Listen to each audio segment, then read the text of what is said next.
n'est pas mort avec l'âge qu'on peut atteindre. Bien au contraire, les anciennes croyances perdurent toujours et fuiront parfois avec les éléments inattendus de notre quotidien. Ainsi, il est intéressant de prendre connaissance de la polémique mystique née autour de la série télévisée Ma sorcière bien-aimée. Dans les années 1980, la série de notre enfance Ma sorcière bien-aimée est un sitcom, comédie de situation née en 1964.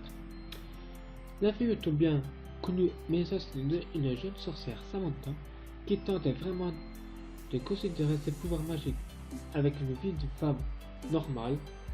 Elle est souvent perturbée par sa famille au pouvoir très encombrant et donne naissance à deux enfants doués et au pouvoir eux aussi. Son mari Jean-Pierre est un mortel banal. Il est très décontenancé par son quotidien ensorcelé et aimerait que son épouse se comporte en femme modèle, des sorcières très populaires. Ce sitcom rencontre un énorme succès aux États-Unis. Il est rapidement exporté vers d'autres pays et notre enfance française ont souvent été bercées par les histoires de Stephen. Pourtant, cette série populaire cartonnait un lourd mythique, la revanche des vraies sorcières. En effet, ce sorte de chaîne autour des acteurs de show. Ils sont presque tous les morts aujourd'hui, sauf les deux enfants.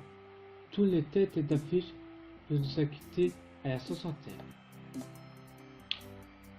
En 1969, Dick York, Jean-Pierre Stephen, à peine gloire s'avouait lors d'un tournage. Il est hospitalisé en catastrophe et est découvert que son état de santé est plus comptabilisé avec son métier d'acteur.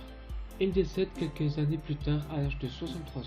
En 1994, c'est son remplaçant dans le rôle de Jean-Pierre Dick Serge qui meurt d'un cancer à 63 ans.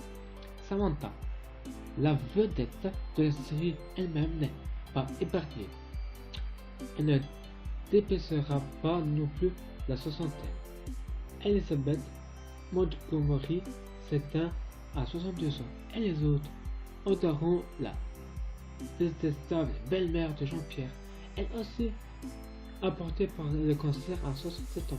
L'acteur qui joue Alfred Tat, le patron de Jean-Pierre Cancer, quant à lui, les drames terribles devant enterrer sa femme et son enfant dès le plus jeune âge. Une série maudite? La rumeur circule alors la série serait maudite et les forces obscures hanteraient les pauvres acteurs. On ose à peine murmurer leur nom coupable et d'étendre de nombreux téléspectateurs. Regarde désormais les aventures de Stephen. L'histoire de Ma sorcière bien-aimée est assez troublante, mais elle montre aussi surtout la population est toujours sensible à l'escroquerie et au pouvoir invisible qui hante notre monde.